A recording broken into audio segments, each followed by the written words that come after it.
আমি তোমাদের সঙ্গে মাঝে মধ্যেই কথা বলি না, বলা হয়। আসলে আমি 7 বছর বা 17 সাল থেকে এ পর্যন্ত কেন হয়নি তার ব্যাখ্যাটা দিয়ে নেই। কারণ এই সময়টাতে যে প্রধান শিক্ষক ছিলেন সেই প্রধান শিক্ষকের ব্যর্থতার কারণে মূলত এখানে কোনো বার্ষিক ক্রীড়া প্রতিযোগিতা অনুষ্ঠিত হয়নি। আর আমি আসার পরে প্রথমেই সেই প্রধান শিক্ষককে বলি যে আপনি অবশ্যই এই কাজগুলো করবেন, পাশাপাশি আরো কিছু কাজ করতে হবে।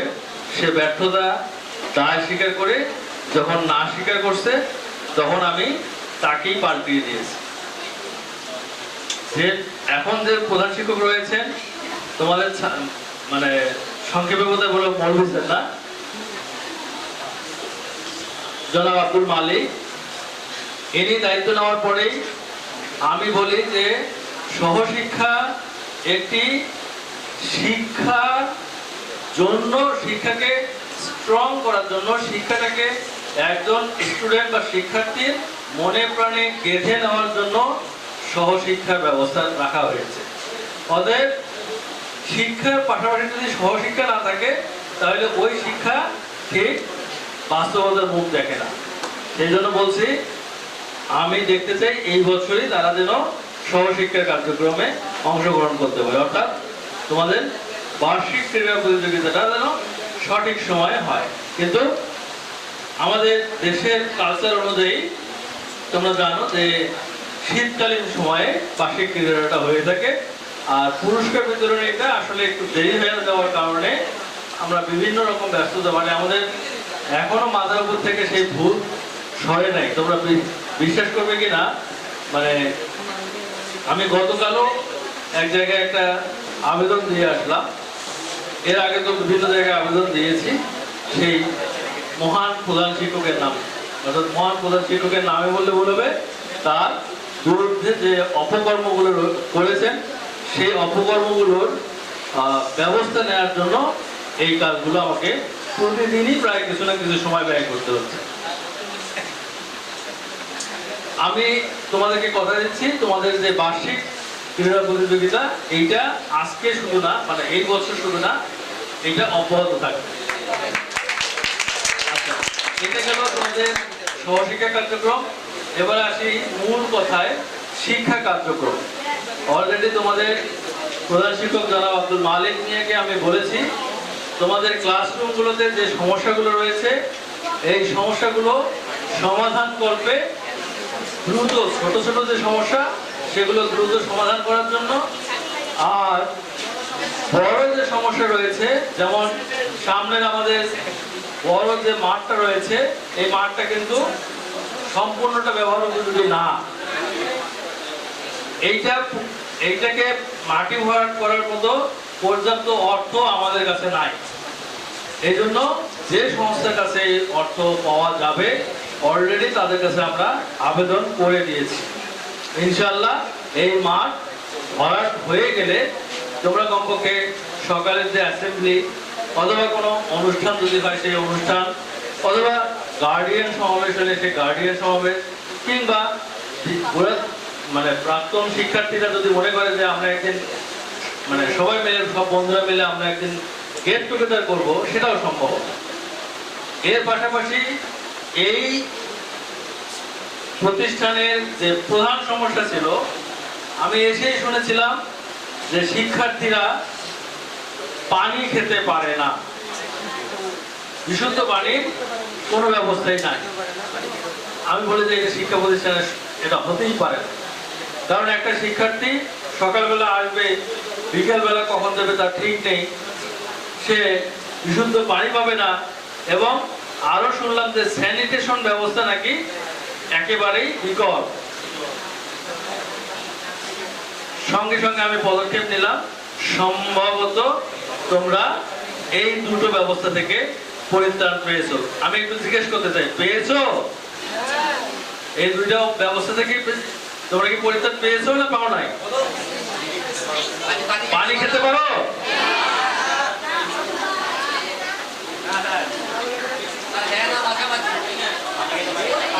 তোমরা বিশুদ্ধ পানি পাচ্ছ না পাচ্ছ না? টিউবওয়েল আছে না নাই?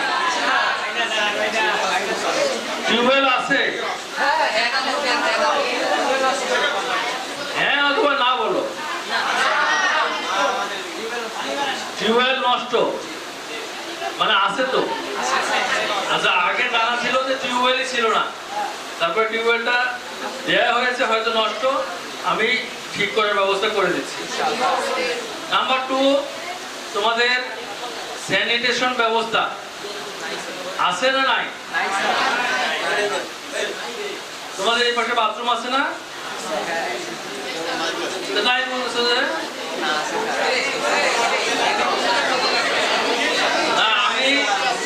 আমি স্যানিটেশন বলতে তোমাদেরকে বোঝাচ্ছি যে পায়খানা, পেশাব ইত্যাদি করার মতো কোনো জায়গা আছে কি নাই?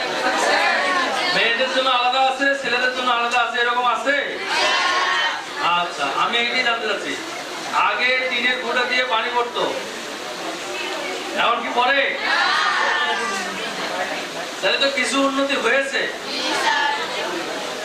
এখন তোমাদের কিছু ফলস সিলিং আমি দেখেছি ক্লাসের মধ্যে, ফলস সিলিং গুলো মানে আছে কিন্তু খুলে খুলে গেছে।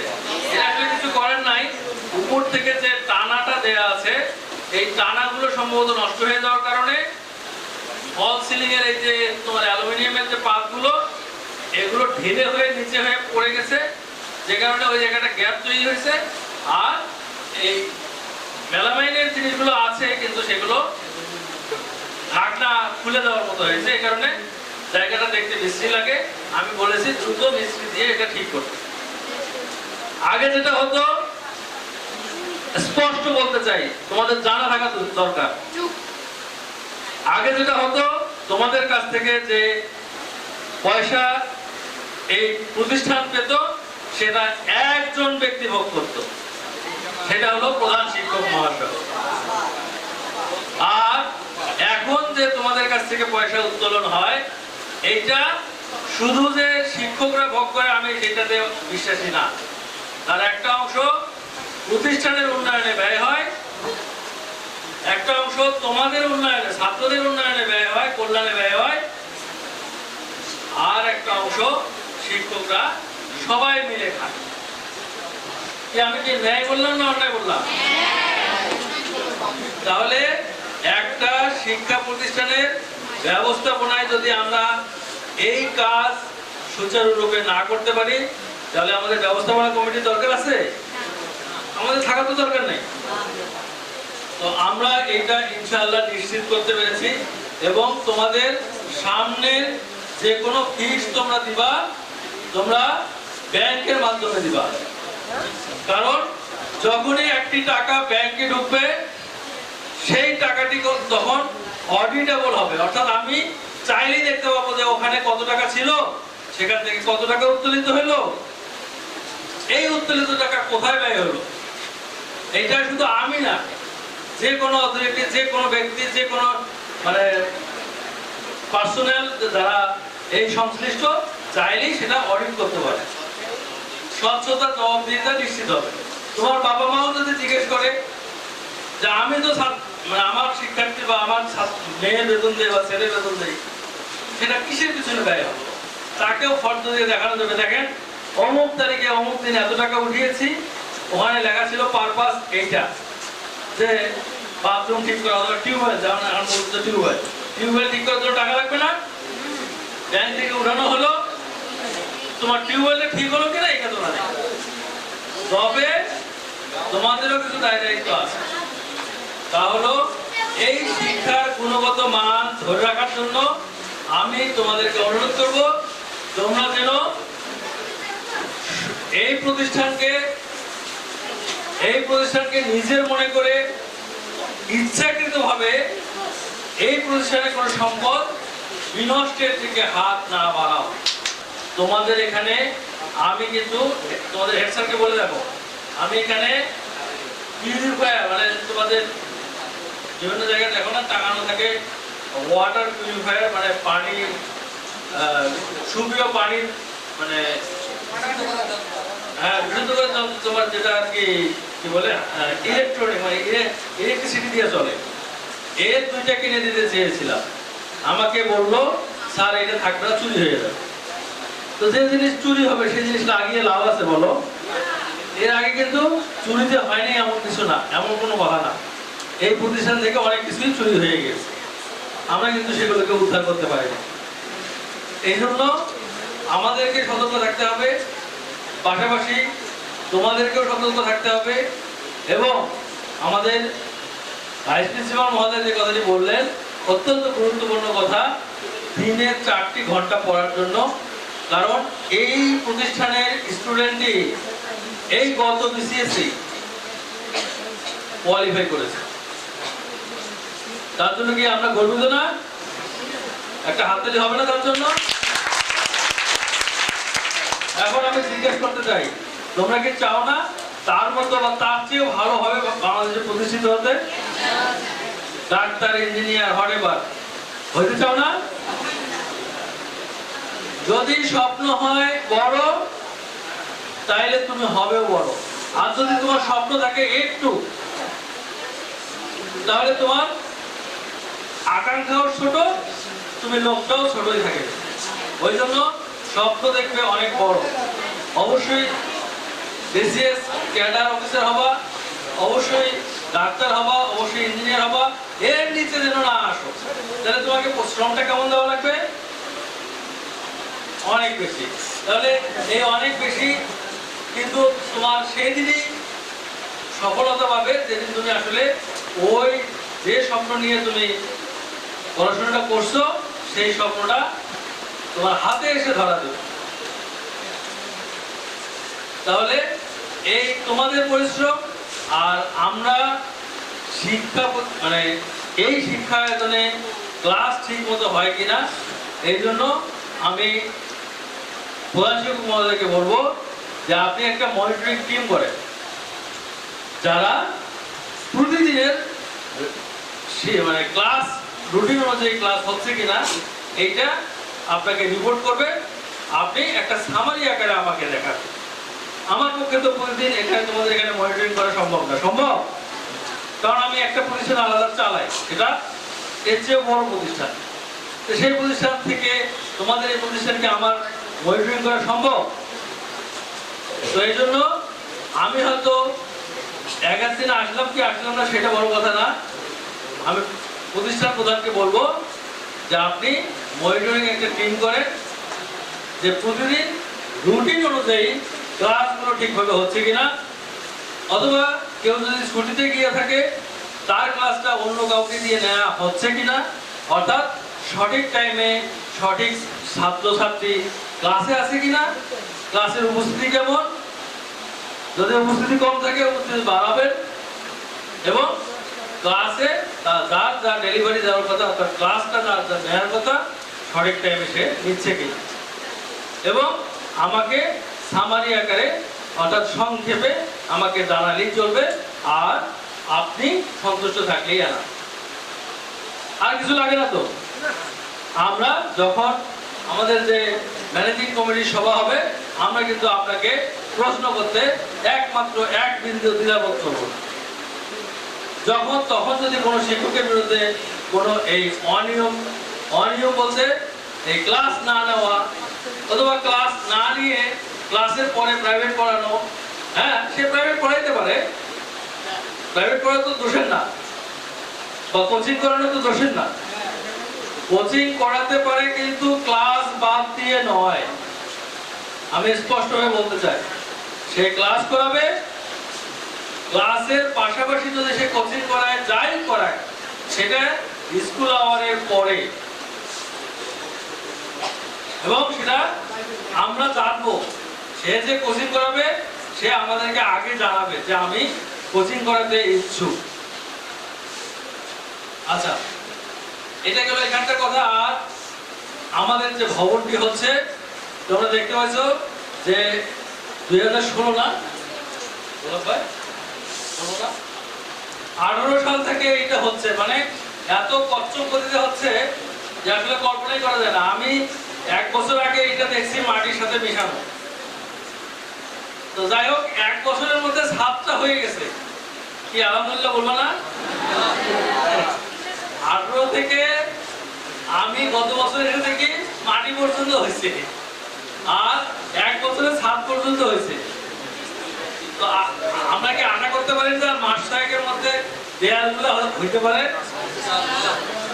কারণটা বলি, ব্যাখ্যাটা হলো এই যে কন্ট্রাক্টর এ ছিল ফ্যাসিস্ট কন্ট্রাক্টর। সে 6টা কাজ পেয়েছিল রংপুরে। 6টা কাজের মধ্যে 4টা কাজ পেয়েছিল, ভূগোল 4টা কাজ পেয়েছিল। 4টার মধ্যে 4টাই এইরকম অবস্থায় রেখে গেছিল। তোমরা খোঁজ নিয়ে দেখতে পাবে বিয়াম স্কুলের একই অবস্থা। বিয়াম ওখানে একটা বিল্ডিং এর সেম ঘটনা ঘটা গেছে। এখানে একটা, ওখানে একটা, এরকম আরো 2টা আছে। যে 2টা ছিল ওই 2টা ক্যান্সেল করে দিয়েছে। ক্যান্সেল করে দেওয়াতে তার কিন্তু অনেক বড় ড্যামেজ হয়ে গেছে। কারণ যেটা ইনভেস্ট করছে সেটা তো গেছে, তার কিন্তু সিকিউরিটি মানি দেওয়া ছিল সেটা গেছে, তারপরে তার মানে যতগুলো প্রসেসের টাকা মানে লব্ধি করা লাগে সবই কিন্তু সে হারাইছে। সুতরাং তার এখন মাথায় টনক, মানে মাথার ব্যথা উঠছে কত দ্রুত শেষ করে কোন রকমে এখান থেকে চেকটা নিয়ে সে অন্যখানে যায় কাজ করতে পারে। সুতরাং টেনশন এখন তোমার আমার নাই, ঠিক আছে? আমরা টেনশন যা দেওয়া তার আমরা সেভাবে দিয়ে দিয়েছি।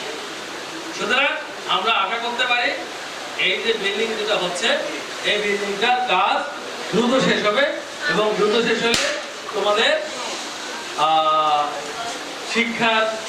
শিক্ষার পরিবেশটা আর একটু হয়তো ভালো হবে।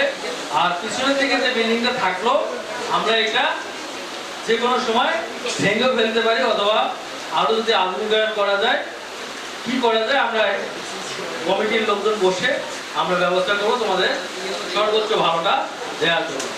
শিক্ষাটা হলো এইটাই যে তুমি যেটা জানো এটা তোমাকে প্রয়োগ করে দেখাতে হবে যে আমি এটা জানি, ঠিক না? 10 মিলে করি কাজ হারি জিতি নাহিলার, বলতো কে জানে না এই কথাটা? সবাই জানে। আচ্ছা, কাজ করার সময় কেউ কি ডাকে যে ভাই আয় তো একটু কাজটা করি?